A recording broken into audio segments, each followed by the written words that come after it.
사도신경을 통해 신앙을 고백드리겠습니다. 나는 전능하신 아버지 하나님 천지의 창조주를 믿습니다. 나는 그의 유일하신 아들 우리 주 예수 그리스도를 믿습니다.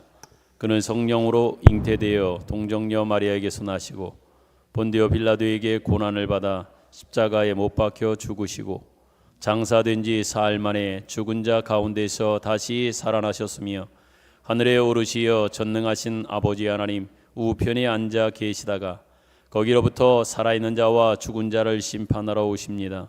나는 성령을 믿으며 거룩한 공교회와 성도의 교제와 죄를 용서받는 것과 몸의 부활과 영생을 믿습니다. 아멘. 교동문 48번째 시편 106편입니다.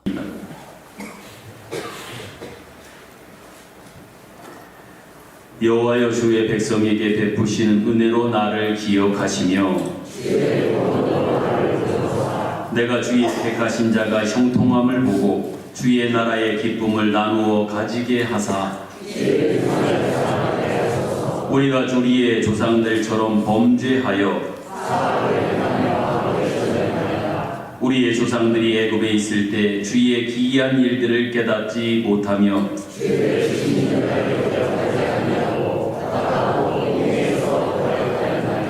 그러나 여호와께서는 자기의 이름을 위하여 그들을 구원하셨으니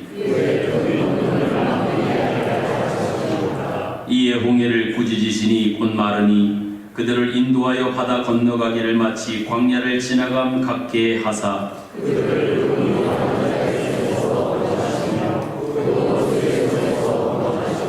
그들의 대적들은 물로 덮으심에 그들 중에서 하나도 살아남지 못하였도다.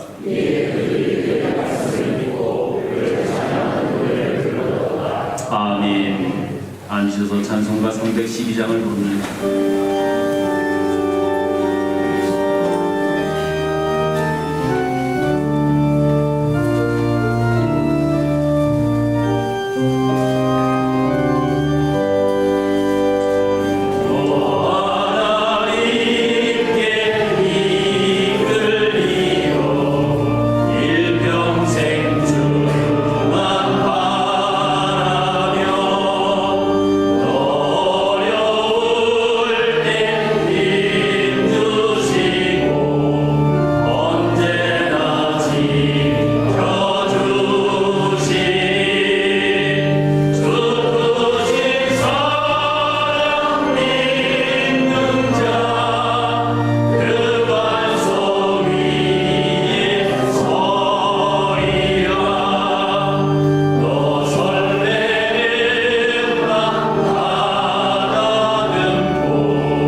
김홍철 장로님께서 기도 인도하시겠습니다.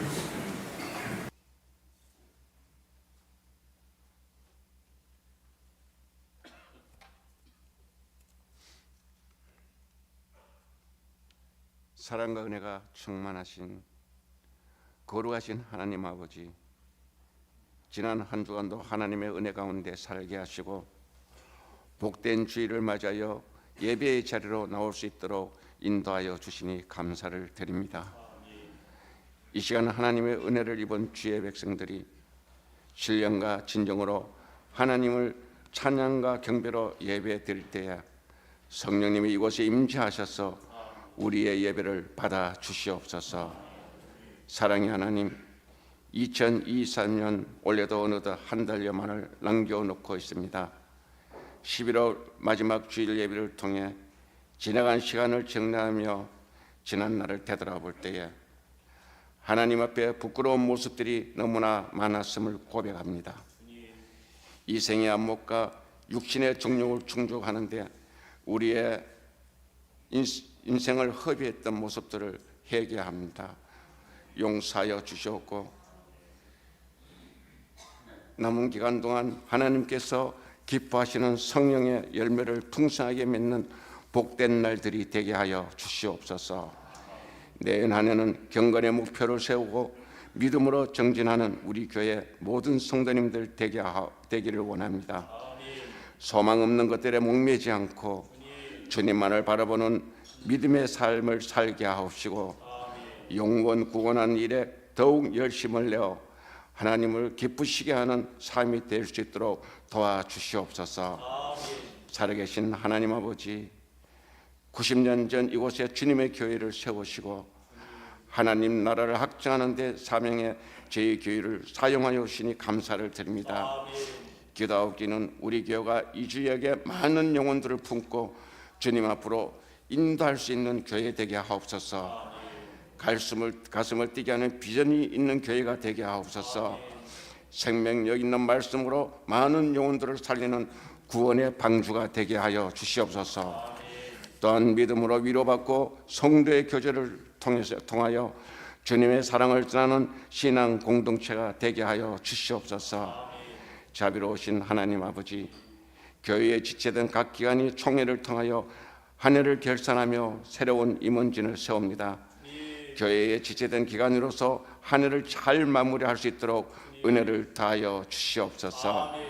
이제 다니엘 세우신 목사님 하나님 말씀을 선포하실 때에 성령님이 강건케 하셔서 피곤치 않게 하옵시고 선포되는 말씀이 능력의 말씀이 되어서 상한 심령에 이끄는 치유되는 역사가 갈급한 심령에 이끄는 생수가 되게 하셔서 은혜가 넘쳐나는 귀한 말씀 되게 하옵소서. 하나님 아버지, 오늘도 연로한 연세로 인하여 육신의 나약함으로 또는 질병으로 인하여 병상에서 영상 예배로 드리는 성도님들 계십니다.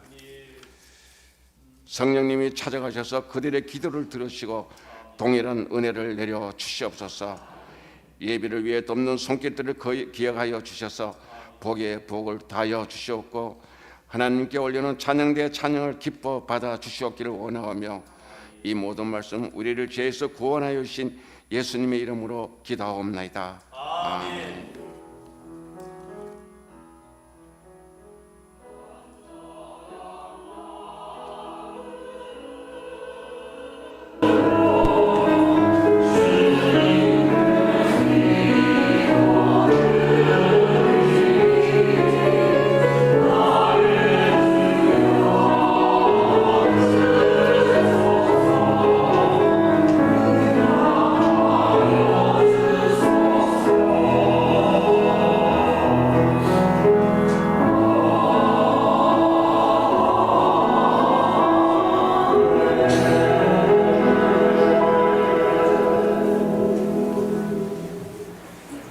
교회 소식을 전하여 드리겠습니다.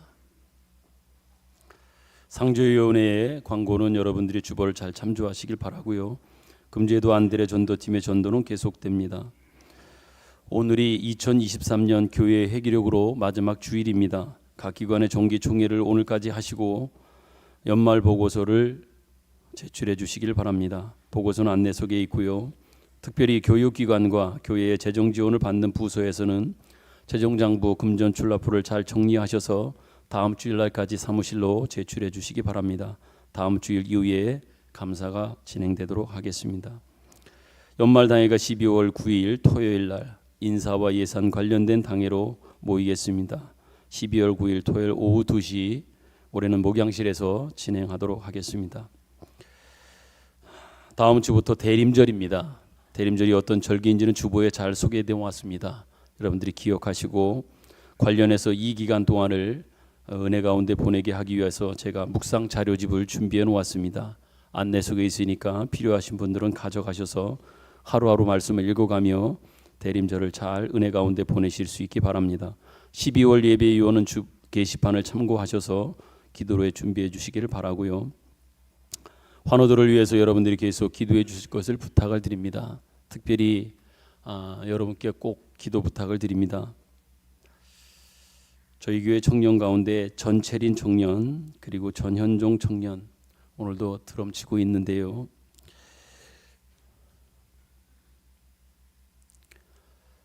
지난 주일날 그분이 섬기는 교회는 속초에 있어서 매주일 속초에 가서 예배를 드리는 성결교회 장로님이십니다. 전진송 장로님이신데요. 예배를 드리시다가 뇌출혈로 쓰러지셔서 병원으로 급히 옮기셔서 수술까지 마치셨는데 아직 깨어나질 못하셨어요.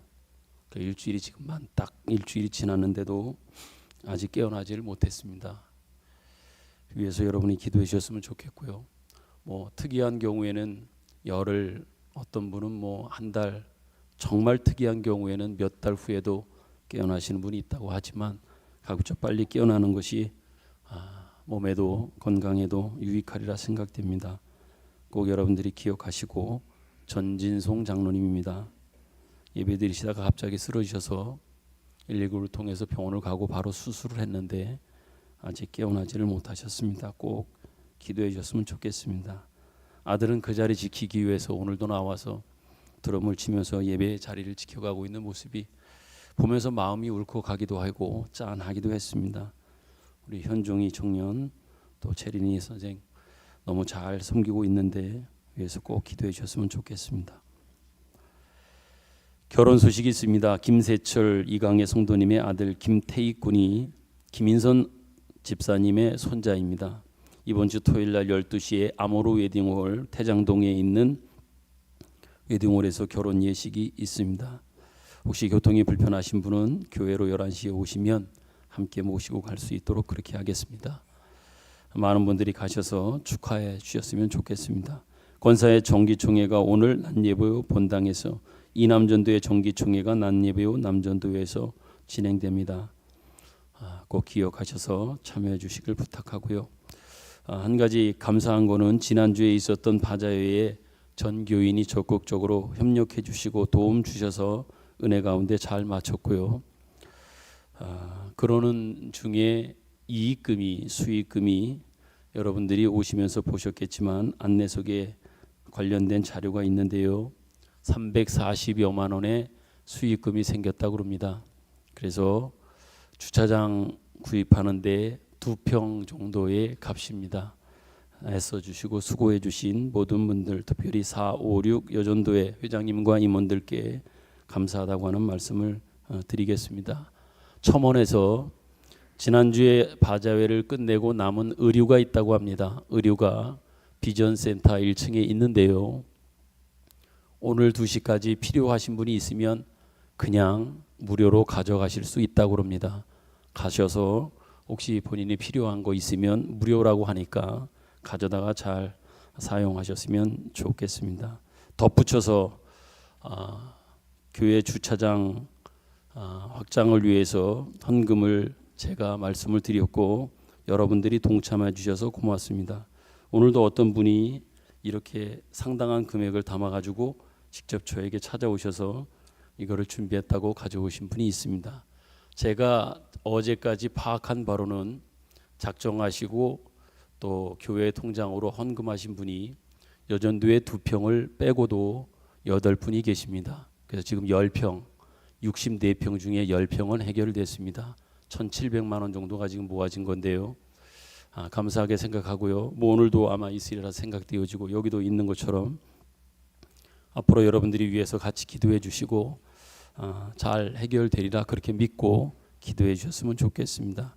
특별히 지난 주일날 제가 광고를 드리고 상당히 고무적이고 제가 감동한 일이 있어 잠깐 관련된 이야기를 전하면 제가 광고 소식을 전할 때에 예배에 참석했던 어느 성도분이 마음에 하나님께서 감동을 주셨다고 합니다.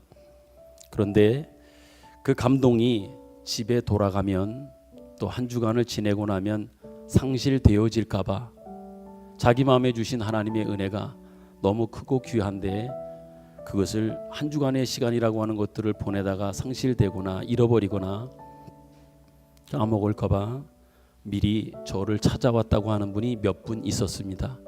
그래서 저한테 이야기를 하면 반드시 하나님 앞에 그렇게 할 수 있을 것 같아서 자기의 마음이 약하고 부족해서 그 마음을 지키지 못할 것 같아서 그렇게 저를 찾아왔다고 하는 분이 몇 분 계셨어요. 그리고 헌금을 하신 분도 있고 또 작정하신 분도 있습니다. 여러분도 이 문제를 놓고 같이 기도했으면 좋겠습니다.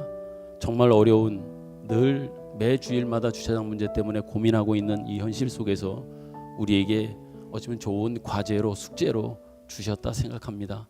같이 기도하면서 그렇게 큰 문제라 생각하지 않습니다.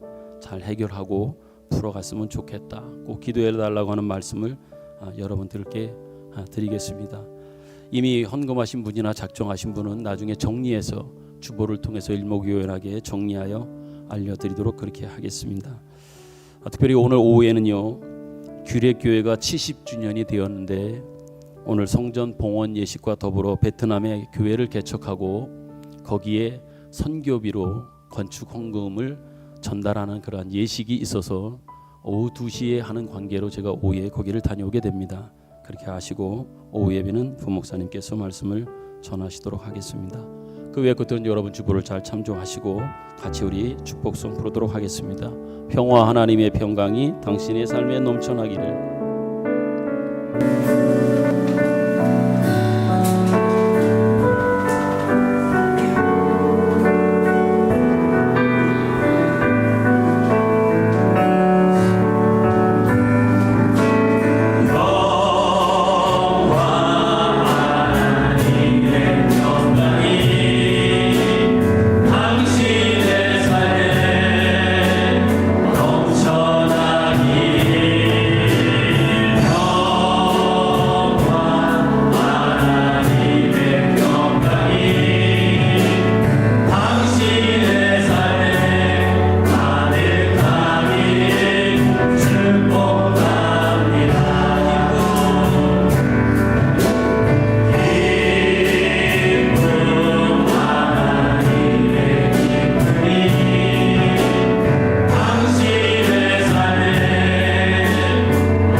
기도합니다.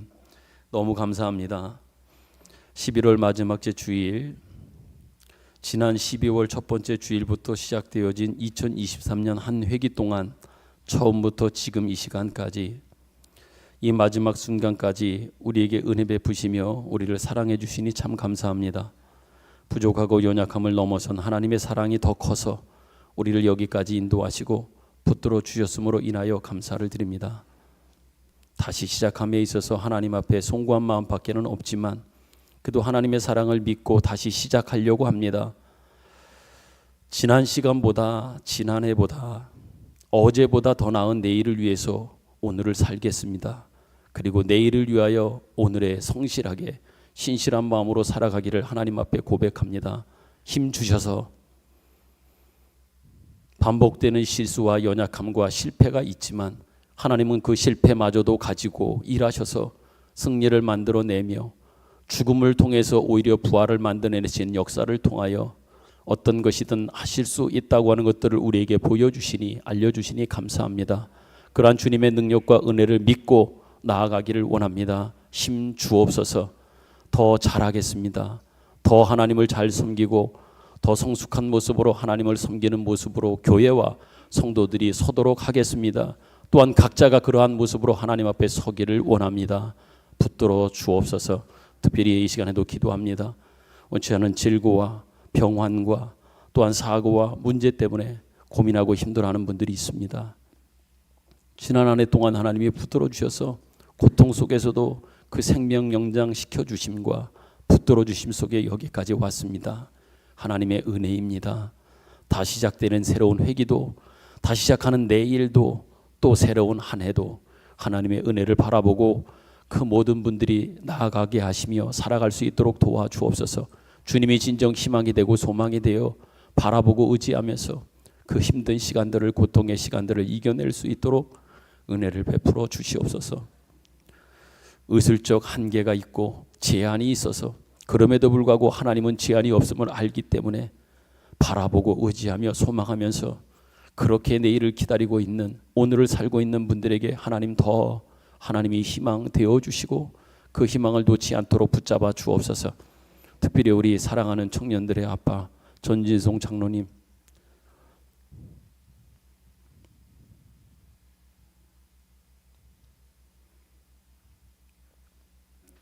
예배하다 쓰러져 결국은 병원에서 수술을 하고 깨어나기를 기다리고 있습니다. 예배하는 자로 하나님을 섬기기 위해서 그 먼 곳까지 늘 속초까지 가서 예배를 드리며 살아가고 계시는 당신의 사랑하는 종을 기억하시고 속히 일어나게 하시며 깨어나게도 하시며 다시 깨어났을 때는 오히려 어느 한 장기의 부분도 손상됨 없이 회복되어 건강하게 하나님을 섬기며 교회를 섬기고 성도들을 섬기는 장로님의 그 자리, 직분, 책임을 감당하도록 하나님 은혜를 베풀어 주옵소서. 오늘도 주의 말씀을 저희들이 듣겠습니다. 오늘 주신 말씀을 통하여 하나님 깨우침과 깨달음과 주님을 향한 결단과 고백이 있도록 은혜를 베풀어 주옵소서. 주님이 말씀하옵소서. 우리가 듣겠습니다. 예수님 귀하신 이름으로 기도드립니다. 아멘.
성경 말씀은 사사기 17장입니다. 1절부터 6절까지 교독하겠습니다. 사사기 17장 1절부터 6절입니다. 1절 에브라임 산지에 미가라 이름하는 사람이 있더니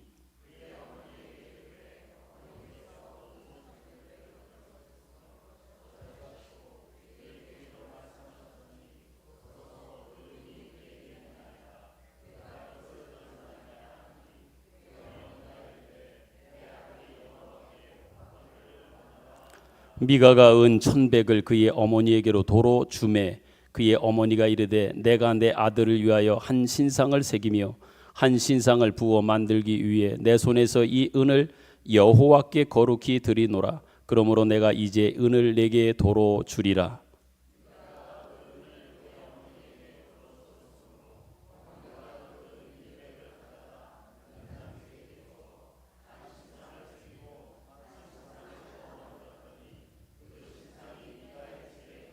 그 집 미가에게 신당이 있으므로 그가 에봇과 드라빔을 만들고 한 아들을 세워 그의 제사장으로 삼았더라.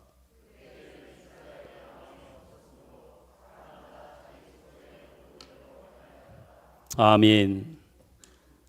2023년도에 말씀드린 것처럼 마지막 주일을 저희들이 보내고 있습니다. 여러분과 함께한 시간도 10년이나 되었습니다. 2014년 12월에 제가 처음 부임을 했고 그리고 나서 여러분들을 만나고 말씀을 전했는데 이제 10년 만 9년이 지났고 10년은 되었습니다. 함께했던 시간들 속에서 하나님께서 은혜를 베푸시고 여기까지 인도하시며 또 여러분의 신앙 성장과 또 은혜를 베푸심을 보면서 목회할 수 있어서 참 감사하고 행복한 시간들로 여기까지 왔습니다. 오늘은 특별히 2023년 회기를 마지막 보내면서 오늘 특별히 이 말씀을 주셔서 여러분들과 함께 나누고자 합니다. 계속되는 말씀은 마태복음에 있는 말씀이나 오늘은 특별히 이 사사기에 있는 말씀을 통해서 마지막을 보내며 또다시 마지막은 새로운 시작을 의미하기에 하나님께서 주시는 말씀을 같이 함께 듣는 시간이 되었으면 좋겠습니다. 아시는 것처럼 사사기는 21장까지 되어 있습니다. 그 가운데 16장까지는 이스라엘의 백성들의 반복되는 실패가 소개되고 있습니다. 그리고 실패 속에 개입하시는 하나님의 일하심이 사사를 등장시켜 그들의 활동을 중심으로 서술되어져 있습니다. 그러는 가운데 그렇게 계속되지 않고 마지막 부분인 17장부터 우리가 읽었던 21장까지는 당시 이스라엘 나라의 구석구석까지 스며 있었던 그들의 사회적 여러 가지 사회상을 우리에게 보여주고 있습니다. 그런데 솔직히 이 17장부터 21장까지는 우리가 읽어보아도 별로 교훈이 될 만한 것이 없는 것처럼 분명히 보여집니다. 우리가 오늘 읽은 이 부분 1절부터 6절까지 미가의 집에 있었던 이 일도 이것이 성경에 기록되어져 있는데 이거를 통해서 묵상을 한다면 뭘 우리가 묵상해야 되고 결국 이 말씀을 통해서 하나님 무슨 말씀을 하시는지에 대한 것도 참으로 이해하거나 깨닫기도 어려운 부분이 많은 겁니다. 어머니가 자기 가지고 있던 것을 잃어버렸어요. 근데 그게 누가 가지고 왔냐면 아들이 가져갔습니다. 훔쳐간 거예요. 잃어버렸다고 어머니가 한탄을 합니다. 그때 아들이 어머니 제가 가지고 왔습니다. 야 네가 가지고 왔느냐? 잃어버렸다라고 할 때는 온갖 욕을 하면서 누가 가지고 왔냐고 그렇게 이야기하던 어머니가 자기 아들이 가지고 왔다고 이야기하니까 그것이 네가 가지고 왔다고 하면서 오히려 복받을 일이라고 하면서 그에게 받은 그것 가지고 다시 드라빔과 신상을 만드는 그러한 일이 오늘 본문에 소개되고 있단 말입니다. 훔쳐간 아들 그것을 다시 가져고 왔다고 해서 그 아들을 복되다고 축복을 약속하고 복을 빌면서 오히려 가지고 온 그것을 가지고 개인적 신상과 하나님 아닌 다른 신상을 만들고 드라빔까지 만들어 드라빔은 개인적 신상에 가정적 신을 만드는 겁니다. 이런 것들을 만들어 놓고 좋다고 그러고 있는 그 이야기가 이 17장 서두에 소개되고 있단 말입니다. 이러한 사회상을 보면서 참 이것 가지고 하나님께서 우리에게 뭘 말씀하시는지 그렇지만 중요한 건 뭔지 압니까? 사사기는 정말 무심한 어조로 이 이야기를 계속해서 기록하고 있단 말입니다. 말씀드린 미가의 이야기도 예외는 아닌 겁니다. 이어지는 말씀은 어떤 말씀이 있는지 압니까? 베들레헴 땅이라고 하는 곳에 거주하고 있던 레위인 청년 하나가 있었습니다. 그런데 그가 자기 집도 없어요. 먹을 것도 없습니다. 그래서 이곳저곳을 떠돌아다니면서 먹을 것을 얻어먹으며 살 곳을 찾아 돌아다니다가 결국 미가라고 하는 17장 서두에 등장했던 이 미가의 집에 나중에 찾아오게 되고 여기에 머무르게 됩니다. 그러면서 어떤 일을 합니까? 개인 가정의 제사장으로 있게 되는 이야기가 그 다음 이야기입니다. 레위 지파로서 제사장은요, 성전에서 하나님께 제사드리고 예배하는 일들을 맡아 하는 사람인데, 그러한 레위 지파의 한 청년이 못하고 있습니까? 어떤 개인 한 가정에 가서 그 가정의 제사장 노릇을 하고 있는 이 모습이 그 다음 이야기로 소개되고 있단 말입니다. 여기에 그치지 않습니다. 이어지는 사사기 18장을 보면 단지파가 등장을 합니다. 그런데 여기 등장하는 단지파는 정착할 곳을 찾습니다. 왜 그러냐면 그들이 분배받았던 단지파의 땅은 블레셋 지방 바로 위에 있었습니다. 늘 블레셋과의 긴장 관계 속에서 블레셋이 강하다 보니 자기가 분배받은 땅을 다 정복하여 얻어내며 거기서 살기가 불편하고 힘들었던 거예요. 그러니까 몇몇 사람들이 의논을 해서 우리 여기 말고 다른 곳을 찾아가자. 분배받아 자기에게 허락된 땅을 버리고 무엇인가 편한 곳, 안주할 곳, 좋은 곳을 찾아서 사람들이 땅을 찾아 나서게 된다고 하는 그 이야기가 소개됩니다. 그러면서 그 사람들이 가다가 결국은 이 미가의 집에도 거치게 되고 또 미가의 집에 있는 레위인들을 통하여 묻습니다. 우리가 지금 이런 일로 인하여 가게 되는데 하나님께서 우리에게 순종하게 일을 만나게 하시느냐, 우리에게 원하는 것들을 이루어 주시느냐. 그때에 그 미가 집에 있었던 레위 청년이 그러죠. 앞으로 좋은 일이 있을 겁니다 라고 하는 그 한마디를 듣고 올라가서 라이스라고 하는 이스라엘 땅 저 최북단에 있는 그곳까지 가게 됩니다. 그래서 후에 그곳에 살고 있었던 라이스 모든 주민들을 몰아낸 후에 그 땅을 차지하고 그곳 지명 이름조차를 라이스에서 단으로 바꾸는 거예요. 그래서 이스라엘 지명 가운데 가장 최북단에 있는 지역이 단입니다. 그래서 이스라엘 경례를 이야기할 때 최북단은 단, 가장 아랫지방은 부엘세바, 단에서부터 부엘세바 이렇게 부르게 되는 어떤 근거도 되지요. 그러면서 그 이후에 포로로 잡혀갈 때까지 이 단지파 사람들은 잘 먹고 잘 살았다고 이렇게 성경은 기록하고 있습니다. 성도 여러분, 지금까지 말씀드린 것을 통해 여러분들이 알 수 있는 것처럼 사사기 17장 18장에는 정말 말이 안 되는 줄거리를 비정하다 싶을 만큼 무심한 어조로 사사기서는 계속해서 기록하고 있습니다. 이 속에 무슨 메시지가 있는 것인지, 무엇을 알아들으라고 하는 것인지, 어떤 하나님의 은혜가 있고 우리가 묵상할 것이 무엇인지 솔직하게 말씀드려서 파악하기도 어려운 부분입니다. 그러나 여러분, 우리가 보기에 말도 안 되는 이 일들은 사사기 전체를 보는 우리의 시각을 다시 한번 점검하게 해주는 계기가 됩니다. 그렇다면 여러분, 이쯤에서 잠깐 사사기의 시작은 어떻게 되어 있는지, 어떤 배경 속에서 이 사사기가 시작되고 있는지 한번 우리는 생각해 보았으면 좋겠습니다. 사사기 서두입니다. 2장 11절부터 15절. 제가 한 절 여러분이 한 절 교독을 하지요. 사사기 2장 11절부터 15절입니다. 11절, 이스라엘 자손이 여호와의 목전에 악을 행하여 바알들을 섬기며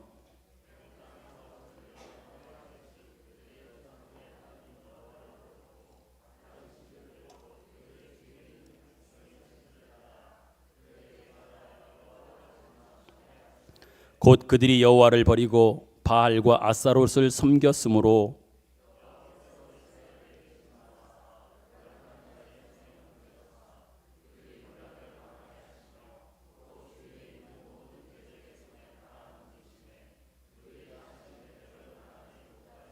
같이 읽습니다. 그들이 어디로 가든지 여호와의 손이 그들에게 재앙을 내리시니 그 여호와께서 말씀하신 것과 같고 여호와께서 그들에게 맹세하신 것과 같아서 그들의 괴로움이 심하였더라. 아멘. 사사기는 여러분 어떤 시각으로 우리가 보고 어떤 시각으로 읽어야 할까요? 참 난해한 점이 많기 때문에 나름대로 어떤 지침이나 안내를 가지고 읽어야 사사기를 통해서 말씀하시는 하나님의 그 뜻과 의중, 그 마음을 읽어낼 수 있기에 말씀을 드린 겁니다. 간단한 내용은 사사기를 통해서 확인한 건 뭡니까? 이스라엘 백성들이 하나님을 떠나 우상을 섬깁니다. 그러면 하나님이 와서 그들을 벌하시고 또 위험에 빠지고 어렵게 합니다. 그때 위기에 빠진 이스라엘 백성들은 하나님께 부르짖습니다. 살려주십시오, 구원해 주십시오. 그러면 사사를 들어서 하나님은 이스라엘 백성들을 구원해 주시는 이야기가 계속 반복되고 있습니다. 어찌 보면 악순환의 반복이지요. 사사가 12명 정도가 등장한다고 하는 얘기는 그 악순환이 12번이나 반복되었다고 해도 과언은 아닐 겁니다. 그런데 여러분, 중요한 건 뭔지 압니까? 이스라엘 백성들은 그렇게 힘들다가도 부르짖어 하나님께서 그들을 구원해 주시면 그 땅에는 평화가 있었더라. 평화가 있었더라. 이 말이 사사기에는 계속해서 반복되어 나옵니다. 평화가 있었더라. 그런데 중요한 건 뭡니까? 평화가 있었더라. 평안해지면 그들은 다시 죄를 짓는다고 하는 거예요. 이 패턴은 벗어나지 않습니다. 평안해지면 뭐합니까? 죄를 짓습니다. 꼭 평안만이 여러분, 그런 차원에서 보면 여러분들이 평안을 구하기도 하고 평안을 소망하고 평안에 대한 갈망이 분명히 우리 모두에게 있는 것은 맞으나 결국은 평안해지면 뭐 할 겁니까? 평안해지면요, 이스라엘 백성들은 결국은 무슨 생각을 하지 않습니까? 죄 지을 거 없나, 이 생각밖에는 안 합니다. 그러다 보니까 평안해짐이 오히려 죄 짓는 빌미가 되고 시작점이 되어 하나님을 떠나 우상을 섬기게 되는 그러한 시작점이 평안으로부터 시작되고 왔다고 하는 부분은 우리가 유념해 보아야 될 부분인 겁니다. 그렇지만 여러분, 이런 이야기만 반복되는 것이 사사기가 아니라 오늘 본문과 연결해서 생각해 본다면 사사기가 궁극적으로 우리에게 하고 싶은 이야기가 있습니다. 그것은 이스라엘 백성들이 평안하게 잘 살고 있는 그것을 하나님은 그냥 내버려 두시지 않는다고 하는 얘기예요. 오히려 하나님이 잘 살고 있는 가운데 오셔서 그들을 깨우시는 이야기가 사사기라고 하는 것을 우리는 확인할 수 있습니다. 그렇다고 하면 하나님은 왜 그렇게 하실까요? 잘 살고 편안하게 안주하면서 그냥 지내고 있어요. 근데 하나님은 그걸 내버려 두지 않으세요. 오셔서 오히려 그들을 자꾸만, 표현이 그렇지만 이해하고 들으십시오, 그들을 들들 볶습니다. 자꾸 깨우십니다. 만지십니다. 평안해지면 오히려 하나님은 그들에게 오셔서 더 깨우시는 일을 한단 말이에요. 왜 그렇게 하실까요? 그것은 이런 이유입니다. 단순하게 이스라엘 백성들이 잘 먹고 잘 사는 것과 평안하게 사는 것만이 그들의 인생의 전부가 아니기 때문에 그런 거예요. 너희들이 단순하게 잘 먹고 잘 살고 너 하나 편하게 사는 어떤 그것만이 내가 너희를 애굽에서 인도해 내어 가나안 땅으로 들여 여기서 살게 한 이유가 아니다라고 하는 이야기입니다. 다른 관점에서 한번 말씀드려 볼까요? 하나님이 이스라엘 백성들을 애굽에서 인도하여 결국은 가나안에 들이시지 않습니까? 생각해 보십시오. 여기에서 하나님은 크게 두 가지의 구원을 이루시려고 하고 이루어 가십니다. 먼저는 뭐예요? 어디로부터의 구원입니다. 애굽으로부터 건져내시는 구원을 먼저 이루십니다. 이건 하나님이 전적으로 하시는 겁니다. 그런데 하나님은 여기서 멈추지 않습니다. 어디로부터 꺼내는 구원에 머물지 않고 무엇을 위한 구원을 이루어 가라고 하나님은 늘 기대하시는 거예요. 나온 것만을 생각해서 거기에 안주하며 살지 말고 무엇을 위해서 너희를 구원했는지, 무엇을 위한 구원을 너희에게 허락해 주었는지라고 하는 것들을 생각하면서 거기서 너희 하나님의 백성답게 백성으로서의 어떤 자부심을 가지고 살아가기를 하나님은 그렇게 원하셨던 거예요. 그러기에 그냥 가나안 땅에 들어선 그들이 편안하게 안주하며 그냥 지내는 것들에 대해서 하나님은 내버려 두시지 않는 거예요. 자꾸 만지시는 거예요. 그렇게만 살아서는 안 된다.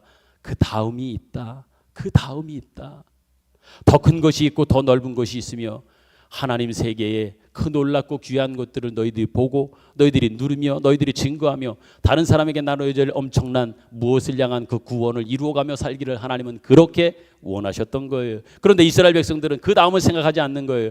단지 애굽에서 나왔다라고 하는 것, 가나안에 들어왔다라고 하는 것에만 안주하면서 그냥 평안한 것이 좋다, 이 정도면 되겠지, 이 정도면 될 거야 라고 하면서 살아가는 모습에 안주하고 있으니 하나님은 그냥 내버려 두시지 않고 자꾸만 오셔서 옆구리를 찌르며 그들에게 무엇인가 깨우치면서 다음이 있다, 또 다른 것이 있다, 또 다른 세계가 있다, 하나님의 엄청난 비밀과 그 세계를 너희들이 보면서 그것을 누리고 증거해야 될, 알려야 될 그 귀한 사명들이 너희들에게 있다고 하나님은 계속해서 말씀하시는 겁니다. 달리 말하면 이렇게 평안하고 만족스러워하는 삶을 깨뜨리시기 위해서 하나님께서 간섭하시고 만지시는 이야기가 어찌 보면 사사기가 하고 싶은 주제이기도 합니다. 다시 말씀드리면 이스라엘 백성들은 타성에 젖어서 아무 생각 없이 의식 없이 자신의 정체성이 무엇인지도 모른 채 그냥 그렇게 살고 있었던 겁니다. 우리가 흔히 쓰는 표현으로 매너리즘에 빠진 겁니다. 매너리즘. 이 매너리즘의 의미는요, 앞에 한번 여러분 보십시오. 제가 그 의미를, 사전적 의미, 일반적 의미입니다. 한번 보십시오. 틀에 박힌 태도나 방식으로 일반 명사로는 습관적, 반복, 상투적, 모방, 진부한 기교 등을 일컫는 말로 새로운 창조력이 상실되었다고 하는 부정적 의미가 들어가 있는 단어, 이게 바로 매너리즘입니다. 매너리즘. 이스라엘 백성들은 매너리즘에 빠진 거예요. 그냥 지금이 좋거든요. 크게 문제될 것이 없거든요. 에이, 이 정도면 됐지. 이 정도 하면 여기까지 이렇게 했는데 지금까지 한 것도 이런 생각, 이런 마음 속에 그냥 사는 겁니다. 여러분, 이 단어를 오늘 본문 말씀에 적용해 보았으면 좋겠습니다. 그렇게 적용해 보면 인간은요, 정말 금방 이 매너리즘에 빠지게 된다고 하는 것을 확인하게 됩니다. 정말 쉽게 매너리즘에 빠지는 거예요. 이스라엘 백성들의 모습 속에서 우리는 이 매너리즘을 보는 거예요. 그런 차원에서 한 단계 좀 나아간다면 여러분과 저도 한번 이런 부분은 없는가를 돌아봤으면 좋겠습니다. 그러면 여러분, 매너리즘에 빠진다고 하는 것은 무슨 말일까요? 하나님께서는 인간에게 잘 다스리라고 세상을 분명히 주시고 맡겼습니다. 정복하고 다스리고 그 위에서 그 안에서 살아가라고 모든 자연을 6일 동안 창조하신 다음에 마지막으로 인간을 창조하시면서 그 모든 것들을 하나님은 맡겨주셨고 주셨습니다. 그런데 인간은 하나님의 창조 사역에 동참하는 사명을 거부하고 책임을 거부하고 창조물 속에 그냥 숨어버린 겁니다. 그렇게 쉽게 자신의 정체성을 잊고 살아갑니다. 그러면서도 뭐라고 생각합니까? 뭐라고 이야기합니까? 나는 이 정도면 됐어. 더 나아가 이것이 내 인생의 전부라고 생각하면서 산단 말입니다. 이게 이스라엘 백성들의 모습입니다. 그런데 여러분, 우리가 기억해야 할 것은 이때 하나님께서 오신다는 얘기예요. 그리고 이것을 깨뜨리신다고 하는 것들을 우리는 기억해야 합니다. 사사기 18장 7절 말씀을 볼 텐데요. 한번 같이 보겠습니다. 여기 어찌 보면 이스라엘 백성들의 타성에 젖어 있는, 매너리즘에 빠져 있는 어떤 현실적 모습을 우리에게 잘 소개해주고 있는 그런 본문이라 생각합니다. 라이스 백성들, 그들이 뺏기 전, 단이라고 이름 짓기 전에 살고 있었던 라이스 백성들의 현실, 삶의 어떤 내용입니다. 한번 같이 읽지요.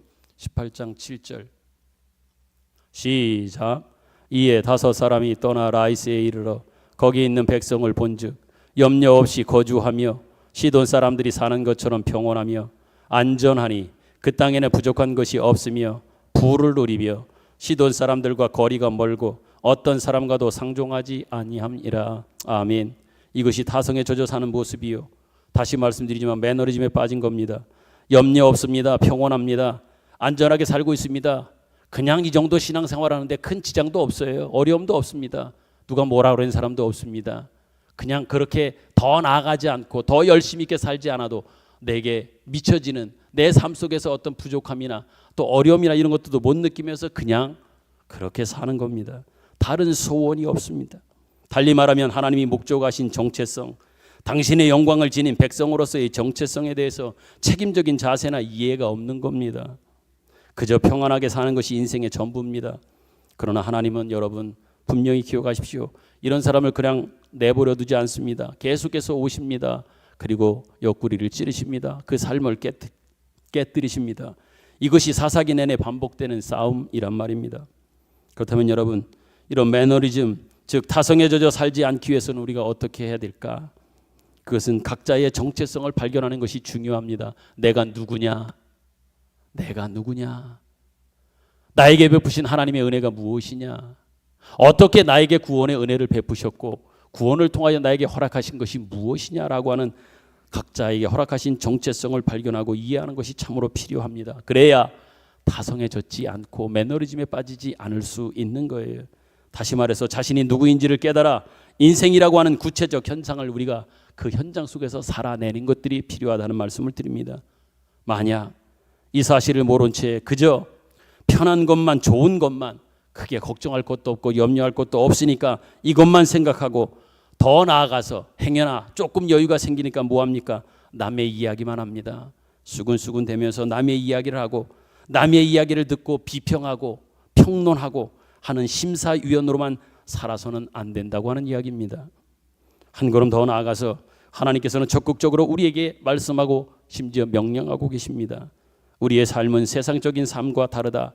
그러니 세상에서 살더라도 세상을 따라가지 말고 그들을 쫓아가지 말고 그들을 닮지 말고 오직 예수님 믿는 사람으로 예수님의 얼굴을 가지고 예수님의 얼굴을 증거하며 예수님의 얼굴을 나타내며 살라고 우리에게 부탁하고 또 부탁한단 말입니다. 아까 말씀드렸지요.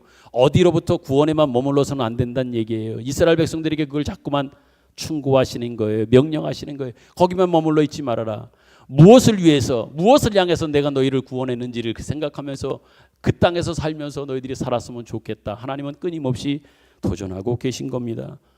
사도 바울은 에베소서에 그러한 우리들이 누구이며 어떻게 살아야 될지를 이렇게 말씀하는 것을 우리는 확인할 수 있습니다. 에베소서 4장 22절부터 24절입니다. 세 절인데 우리 다 같이 한번 뭐라고 우리에게 요구하시는지 명령하시는지를 한번 같이 들었으면 좋겠습니다. 읽습니다. 22절부터 24절 시작. 너희는 유혹의 욕심을 따라 썩어져가는 구습을 따르는 옛사람을 벗어버리고 오직 너희의 심령이 새롭게 되어 하나님을 따라 의와 진리의 거룩함으로 지으심을 받은 새 사람을 입으라. 아멘. 옛사람은 벗어버리라고 합니다. 벗어버렸지 않습니까? 그러면 이제 새롭게 되었지 않습니까? 새롭게 되었으니 어떻게 살라고 합니까? 새 사람을 입어라. 새 사람처럼 살아라. 새 사람처럼 살아라. 새 사람답게 살아라. 이렇게 분명히 말합니다. 새 사람은 어떤 사람입니까? 하나님을 따라 의와 진리의 거룩함을 지으심을 받은 그 모습을 가지고 그 모습을 증거하는 이것이 바로 진정한 새 사람인 겁니다. 여러분 부디 이 말씀들을 도덕적 덕목이나 종교적 명분으로만 적용하지 않기를 바랍니다. 몇 마디 말이나 몇 가지 행동으로 때울 수 있다고도 생각하지 않기를 바랍니다. 더 나아가 여러분이 이 말씀을 이해했다고, 나는 그 말씀을 안다, 이해했다고 밖에 나가서 말로만 떠들지 않기를 바랍니다. 또한 남을 쫓아다니면서 충고만 하지 않기를 바랍니다. 여러분 자신이 먼저 그렇게 사시기를 바랍니다. 더더욱 중요한 것은 그 삶은 우리가 살아야 될 그 삶은요, 나중에 내일, 내년, 후년, 1년, 2년, 10년 뒤가 아니라 항상 우리에게 하나님께서 요구하실 때에 우리가 응답하는 것은 지금 바로입니다. Right now. 그리고 지금 여기서 우리가 응답해야 되고 행하여야 될 겁니다. 지금부터 여기서부터 바뀌십시오. 지금부터 여기서부터 그렇게 사십시오. 오늘부터 달라지시고 오늘부터 사십시오. 단지 과거의 잘못을 만회하려고 하지 마십시오. 현재를 사십시오. 그리고 더 나은 사람이 되려고 애를 쓰십시오. 지난날의 나의 실패와 그 부끄러움을 가지고도 하나님 분명히 일하실 것을 믿으시기 바랍니다. 저도 지난 1년을 되돌아보면서 떳떳하게 내세울 곳 없는 제 스스로가 점수를 매길 때 하나님 앞에 100점도 아닌 어찌보면 낙제점에 불과한 그런 점수일지도 모르지만 어찌 보면 이 마지막 순간에도 여러분 앞에 서서 말씀을 전할 수 있는 것은 하나님의 은혜를 믿기에, 하나님의 사랑을 의지하기에, 또한 저에게 한 번 더 기회를 주시는 것들을 믿기에 이제는 그 과거를 뒤로 하고 만회하기보다는 오늘을 살기 위해서, 또한 오늘의 최선을 다하기 위해서 어찌 보면 오늘 말씀을 여러분한테 전할 수도 있고 이 자리에 설 수 있었던 근거도 아닌가 하는 그런 생각을 분명히 합니다. 현재를 살아내기 위해서, 더 나은 삶을 위해서 어찌 보면 그 마음으로 오늘을 살고 오늘에 대해서 성실하려고 어쩜 그 마음으로 오늘도 이 제단에 서서 여러분께 말씀을 전하는 근거이기도 할 겁니다. 하나님이요, 저의 실패를 가지고도 하나님은 일하셔서 지난 10년의 역사를 이루어 오셨습니다. 제가 잘한 것만이 있는 것이 아니라 부족하고 실패하고 실수한 것도 많았습니다. 그러나 하나님은 그것 가지고도 전화이복시키셔서 더 좋은 일들을 만들어내요 우리 교회의 90년의 역사를 함께 만들어가는 그 역사의 주인공이 되게 하셨고 오늘까지 이르게 하는 은혜를 베풀어 주시는 하나님의 놀라운 사랑이 있었단 말입니다. 사랑하는 성도 여러분, 오늘부터 함께 달라지시기를 원합니다. 과거에만 매여 있지 않았으면 좋겠습니다. 오늘을 어떻게 하면 잘 살기 위해서 해야 될까 같이 고민했으면 좋겠습니다. 그때는 그럴 수밖에 없었다고 여러분 변명하지도 마십시오. 변명은 필요 없습니다. 오늘 달라지시고 오늘 멋있는 인생을 사셨으면 좋겠습니다. 다시 말씀드리지만 매너리즘이라고 하는 것은 목회자에게도 정말 큰 도전이요 위험이요 두려움이기도 합니다. 그것을 알기에 저는 지금껏 매년마다 이 타성과 안일에 젖어 목회하지 않으려고, 익숙함에 길들여지지 않으려고 정말 애쓰며 몸부림치면서 목회해 왔습니다. 매일매일 한 달, 1년 그렇게 지난 10년 동안, 지난 10년 아니 제 목회 수십 년의 시간들을 하나님 앞에서 두렵고 떨리는 마음으로 이 매너리즘에 빠지지 않기 위하여 정말 애쓰며 살아왔다고 솔직하게 말씀을 드립니다.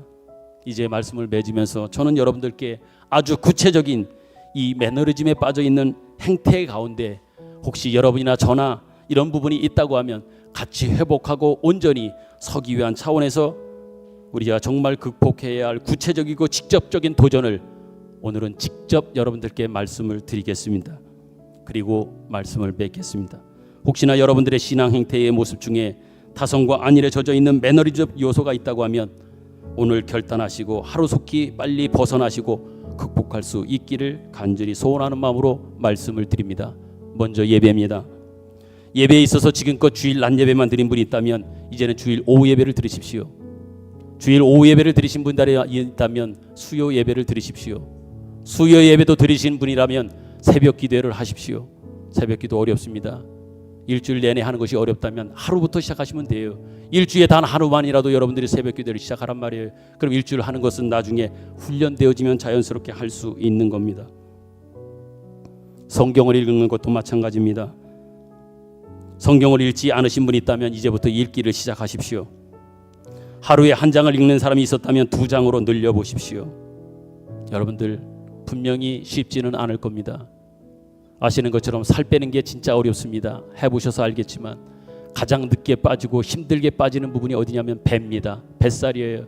그래서 배둘레 햄 아닙니까? 이 배둘레 타이어처럼 있는 이 햄처럼 붙어있는 이 비계 덩어리가 말입니다. 그렇게 안 빠져요. 며칠을 굶어도 결국은 거기는 끝까지 붙어있다. 나중에 끝내 마지막에 빠지는 것이 배 부분의 이러한 살들입니다. 그러나 그 뱃살도 나중에는 빠집니다. 힘들겠지만 끊임없이 노력하고 애쓰고 식사량 그리고 운동을 한다면 빠지는 것처럼 우리 안에 고정되어져 있어서 너무나 고착화되어 있어서 이것만은 바꾸지 못하고 힘들 것이라고 생각하는 거 있습니까? 걱정하지 마십시오. 하나하나 시작하시면 됩니다. 반드시 여러분은 이루실 수 있습니다. 또 이루셔야 합니다. 하나님이 그냥 우리를 그렇게 내버려 두시지 않을 겁니다. 왜? 우리를 향해 가지신 계획이 하나님이 우리를 향해서 가지고 있는 놀라운 복들이 지금 여기서 안주하고 있는 그곳에만 머무르게 하시지를 않기를 원하기 때문에 그렇단 말입니다. 예배 말씀드렸지요. 기도 말씀드렸습니다. 기도하는 시간도 여러분 성경 읽는 거 말씀드렸는데요. 기도하는 것도 마찬가지입니다. 매일 여러분들이 식사 기도만 했다면 이제는 기도 시간을 정해서 기도하는 시간을 만들어 보셨으면 좋겠습니다. 가능하시다면 교회에 와서 기도하는 것들을 권장하고요. 그 기도하는 시간도 늘려보셨으면 좋겠습니다. 봉사하는 것도 마찬가지입니다. 교회에 와서 여러분 혹시나 마당 한번 쓸어보지 않았다면 이제는 교회에 올 때마다 마당이라도 한번 쓸어보십시오. 시편 기자는 이렇게 고백합니다. 성전의 문지기로 있는 것이 좋사오니 성전 문지기가 된 것만으로도 좋아하고 기뻐하는 시편 기자의 고백이 있는데요. 우리 교회 성전에 마당쇠가 된다고 하면 이것만큼 또 기쁘고 좋은 일이 어디 있을까? 분명히 여러분께 도전을 드립니다. 교회의 봉사 영역은 차고 넘칩니다. 더 나아가 교회에 오실 때마다 내가 할 일이 있는 곳은 무엇이 있을까? 내가 돌아볼 곳은 없는가? 라고 하는 이런 것들을 생각하고 찾아서 해볼 수 있기를 바랍니다. 예배 시간을 지키는 것도 말씀드립니다.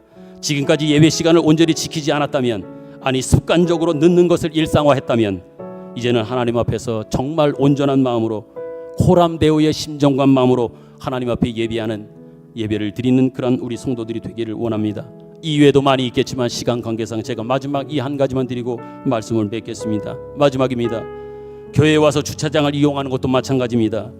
나 한 사람 편안함을 떠나서 다른 사람을 생각하고 배려하는 마음으로 조금만 일찍 오십시오.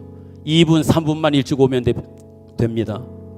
그리고 나서 교회 밖에 어디에 주차할 곳이 없는가를 찾아보시면 2, 3분만 일찍 오면 찾을 때가 있을 겁니다. 그렇게 하시면, 그렇게 하실 때 누군가는 편안하게 교회 주차장을 이용할 수 있겠구나 하는 행복감이 물밀듯 몰려올 줄로 분명히 믿습니다. 여러분 더 이상 미루지 마십시오. 분명하고 구체적인 결단을 통해 지금까지 그렇게 해왔던 매너리즘적 신앙의 형태를 넘어서서 오늘부터는 새로운 각오와 결단과 실행으로 시작해 볼 수 있기를 부탁드립니다. 신앙이 뭡니까? 신앙은요, 사람이 바뀌고 변하는 겁니다. 목회는 사람의 인격과 성품이 예수님처럼 예수님 그 마음으로 예수님의 인격과 성품으로 바뀌게 변하도록 돕는 것이 저는 목회라 생각합니다. 여러분들을 응원하겠습니다.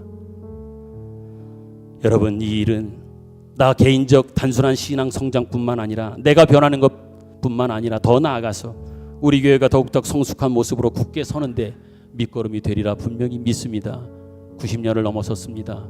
100년을 향해 나아가야 할 우리들이 새로운 결단과 고백을 가지고 새로운 모습으로 나아갔으면 좋겠습니다. 교회 주변에 수많은 단지들 4,000세대 5,000세대의 아파트가 서고 있습니다. 저들 앞에 우리의 다름이, 우리의 구별이, 우리의 거룩이 무엇인지 진정 우리의 삶을 통해서, 오늘부터 변화되어진 나의 삶을 통해서 증거하고 나눌 수 있는 그러한 교회, 그러한 성도로 굳건히 서실 수 있기를 간절히 소망합니다. 다시 한번 여러분들께 응원하겠다고 하는 말씀을 드립니다. 응원하겠습니다. 여러분을 지지합니다. 격려합니다. 힘내셔서 같이 한번 그 매너리즘적 그 요소를 탈피해서 넘어서서 새로운 결단으로 나아가 변화된 모습으로 설 수 있기를 다시 한번 부탁드립니다. 아멘. 주신 말씀 생각하며 우리 같이 이 찬양을 통해서 우리의 마음을 고백하겠습니다. 사명이라고 하는 찬양입니다. 주님께서 홀로 가신 그 길 나도 따라가겠습니다. 주님이 물과 피를 흘리신 그 길 나도 가겠습니다. 험한 산도 괜찮습니다. 바다 끝이라도 나는 괜찮습니다. 죽어가는 저들을 위해서 나를 버리겠습니다. 아버지 나를 보내주십시오. 내가 달려가겠습니다. 가사를 생각하며 우리 찬양 부릅니다. 그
하나님 아버지 은혜를 감사합니다.